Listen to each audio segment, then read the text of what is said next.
Hey buddies, welcome to AmassGames. My name is Simon. This is Lisboa, a game by Vital, artwork by Ian O'Toole, published by Eagle Gryphon Games.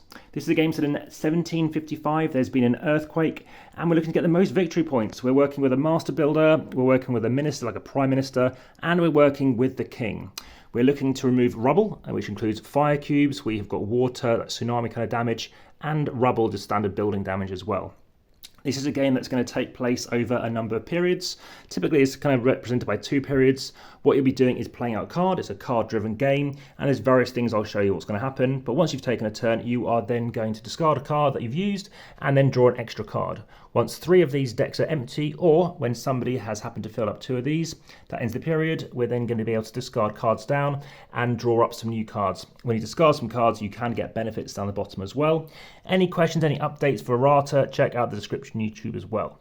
And then we're going to go into the next phase where we've got some purple cards, and then into the final phase, I believe, with the brown cards. And then what we're doing again, if you're finishing 3 of these decks, that triggers the final turn, or sorry, final round. Then everyone else takes one more turn, including the player who triggered it.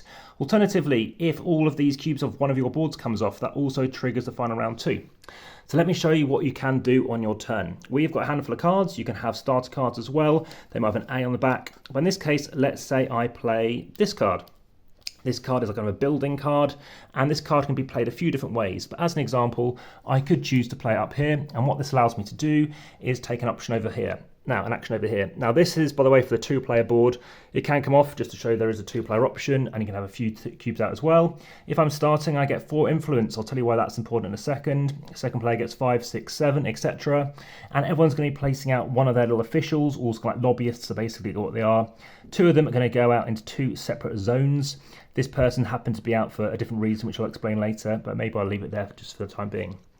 So I'm going to take my turn. Everyone starts off with 10 money, or you can use 2 5s to show there are 1 coins as well. So I've got 10 money. I can choose to build. So I'm doing a build action, like I said over here. What this means is I can build one of these buildings. This represents Lisbon, and actually, like Lisbon, there's a narrow street. So this is a big street, this is a narrow street. I can cover this over. I get myself a cube, but it's going to cost me, sorry, not that one, this one here, and I'm going to have to pay the cost. Well, the cost of building depends on the cost here.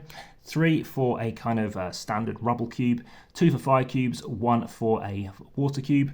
So it's going to cost me 1, 2, 3, 4, 5, down here, 5, 6, 7, 8, 9, 10, and over here it's going to cost me 13. But this does move as well, I'll tell you how that works in a second.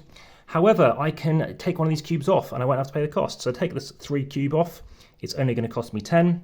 So to spend all my money, all my 10 is gone. And this is going to go down here into this little gap down here. Complete a column is good because once you finish the period, you're going to get 3 points for every column completed. You're also going to have more storage space. So it increases in that from 2 to 3. Everyone starts off with 1 gold, 1 book, 1 kind of cloth and 1 tool. It's important to have those items because they are valuable and they will start going down in price as you start producing more of them. They'll never go up in price because you might want to get a ship. A ship allows you to sell your goods, and when you sell the goods, you're getting the cost equal to what's on there. So the more things you can sell, the better. But let's come back to this. So I've built out a building. What else do I do? Well, I take one of my little houses and I'm going to place them out over here. The reason for picking this one, there's lots of things you can do. You can get ships cheaper, etc. You can spend money to get more influence. However, I'm choosing to do this one, which allows me to produce an additional good when I produce. So imagine I happen to build out a different building, and let's say I built it out here, then this will give me 2 books instead of 1. Again, if I haven't got space to get an extra building out or an extra good out, then it's not much points. So this has come out here. As you can see, it's on the blue side. Why is this important? At the end of the game, whoever has the most in blue is going to get the most points, and it's going to decrease down. But if it's 2 for first, then you get 6 plus 4 is 10 divided by 2. Those players get 5 points as an example. As you can see, you're trying to fill up this area as well, and there's a few other things to talk to you about. Well, like I said, you start off with various resources, you're trying to bump this up, you're trying to get these cubes off, get 3 points again, end of the game, and also halfway through. But you also start off with one of these little advisors as well, and these are starting advisors. You might want to get some more out. It's very important to get these out. I'll show you why now. So we've got other characters you could try to bring out. You have this kind of character. This one is over here, and these are very important to show you a few different reasons, because it allows you to get out things to work towards. So I'm aware it's a bit wobbly camera, sorry about that. This one on the left hand side, you get 1 point represented by a wig if you happen to have a red cube in here at the end, so maximum 5. Also the same obviously for grey rubble and blue water cubes. If you have the most in A, 2 points. So there you go, if I happen to have some things over here, get some A ones. Currently I'm in D, nothing out for D currently, or there is. If I happen to the most or tied for most, I get 5 points, a bit of competition going on. For E, again, 2 points for each house I have in E. For each gold, I get a coin, or victory point, sorry, and the amount of ships I have 2, and it could get more out. So there's another way of playing out cards. Well, first, if I play a card into the center, let's say I happen to have played this guy instead, then everyone starts off with what these call these favor tokens. If somebody else played, and it's my turn, everyone starts with one of their choice. The other ones go up here, you can only have one of each type at any one time, so you can have a maximum of one of those, one of those, one of those. You could spend this to then take a follow action. A follow action lets you do kind of the action up here, and the trouble with that is it's going to cost you influence, and influence is equal to, it's in green, the amount of people in here that are not your colour. So if there's 1, it's going to cost me 1 influence plus wherever this is up to, in this case nothing, and therefore I'd spend 1 and it goes down. It's important because you're going to run out of space, but I haven't talked to you about the starting stuff. So yes, you start off with a tile, one of 2 tiles each, the rest go back in the bag and they get drawn out to the second to show you what they do. But my starting ability is whenever I follow, I don't have to spend any influence. This is a cardinal, this is where the rest of those tiles get drawn out, including what I might have discarded, and these allow you to move things around. I'll show you how that works in a second. But basically it's taking this action. So again, you're taking the red action over here, the king action, and it can allow you to move the cardinal, in this case, 1 or 2 spaces. So 1, 2, and it lets you take one of these tiles next to it. And again, you can use that ability, so that might be of interest for you. If you want to look at the player aids, these are 37 things you can start off with. Of the 8-player book, yes, it's a player aid book. You can decide what to do there. Like I said, this is not filmed back at home, so that's why it's a bit wobbly camera, not on the tripod. Other things though, well, you might want to try and get these out as well. So when I took this action, this allows me to take out, I think they're kind of like town planners, these kind of guys here. So this allows me to take these kind of actions. It's important to have these because you're going to need those to build these things. These are basically where you get multiple points, and it's very important when you are building your city to actually have something what people want. So in this case, I could build this. It's going to go in the blue zone, and that's important because first I get some more cubes. So these come down here. Again, if I'd already taken this, that'd be rather good.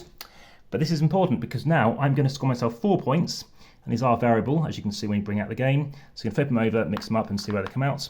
You're going to get 4 points times by, in this case, it's going to get 4 because it's touching blue. However, if on a future turn you manage to get another one out, you're going to get whatever it covers, so you get 5, and then you're going to get 8 points because you're going to get 4, 4, and of course 4. So 4 times 1, 2 gives 8 points, but you might have more things for it to touch. But sometimes you might be building over here, and you might be able to place it this way around and hurt for pink, or go this way to work for obviously gold. That pretty much sums up those kind of elements. So in terms of spending this, that is opening a public building. So that's building this out. We haven't talked about bringing out more advisors, so more lobbyists or ministers or officials. This one allows you to bring them out too, and you can bring them out wherever you want them to as well. However, again, you're helping to kind of make it more expensive to influence, obviously using this track for other people. And when you happen to complete this thing, so let me zoom in again, it means you're going to have to spend your people. So if I need to spend 3, they're going to come back down here, you're going to spend 3, and then this flips over. Once you completed this, is very important end of the game, because whoever has the most officials on here is going to get 15 points. Second gets 10, 5 is for third place. You also get points for having ships at the end. You're going to check for your cubes. Again, you're trying to complete these. You're going to get, obviously, these decree cards going to score you as well. 5 coins will give you a point, so 5 per thing. And also we're going to check, obviously, any other kind of scoring going on. We're also going to check for favours, and these also go down as well. So if you hit at the end of the game, 1, 2, 3, 4, you get 4 coins. What else? There are some other cards that you can touch too, and at this point, okay, it's a one-shot video with a huge amount of wobbly cam going on, but I'm going to quickly double check anything else I might want to bring in. Cool, yeah, so there's a couple of bits that I was conscious of wanting to cover off, which are very important, which I was aware of, but hadn't fully focused on. So a card, instead of bringing up over here, you can bring up down here. So in this case, you immediately move the card on space, which allows you to get on those tokens. And there are things which allow you to spend them. You can get 3 victory points as well, but you lose the token. And then bringing this down, again, can be helpful because there are actions which allow you to kind of gain influence. So that doesn't give you anything, but there are some that do. Again, that's 0. As you'll see, some of 1s and 2s, etc. So the other option is to have a card play down the bottom. So to play a card down the bottom, instead of playing it obviously up here, allows you to, in this case, get your discount of 1 off the total cost when you happen to be placing down a house. So I'm out of cash at the minute. The next kind of action I want to be doing is getting a ship to sell a good, selling a good to get money, getting money to again placing a building. Buildings get cheaper as the game goes on because there's fewer cubes. But in this case, that last thing cost me 10 money. This one gives you -1 off the total cost. It'll give me a total cost of 9. I think that kind of covers the majority of stuff. Again, other questions, do let me know, I'll see if I can answer them. Apart from that, great game. Best Lizard of the 5 I've played so far, and there will be others I'll be bringing you to the table. So make sure you check out the videos for that, like, subscribe, hit the notification bell. And there will be films with a tripod, so it won't be wobbly like this one. However, there are things that can move this around. So for example, this can move it up, which means it's cheaper to follow, but more expensive to take other actions, such as over here. The Mercado de Lisboa is a simplified version of this game using this kind of element of the game. The limitation again on space based on the amount of cubes. Getting cubes out is good, as I mentioned, get more points. You can also put these up here and spend them to get more decrees. And again, more things will start multiplying. So the next thing doesn't give you anything, but the third one allows you for everything that you're producing actually produces an additional good. Again, subject to space. The downside is we found that these guys can get knocked. There's different versions of the game. I played a different version with taller guys, and they're a bit narrower than the things. Don't worry about thinking you've lost one. I love the cherubs, but I think that the art on the guys isn't as good as some of the other Lacerda games. The red player, so playing with like pink, these are very similar colour to the red ones, which somebody picked up on.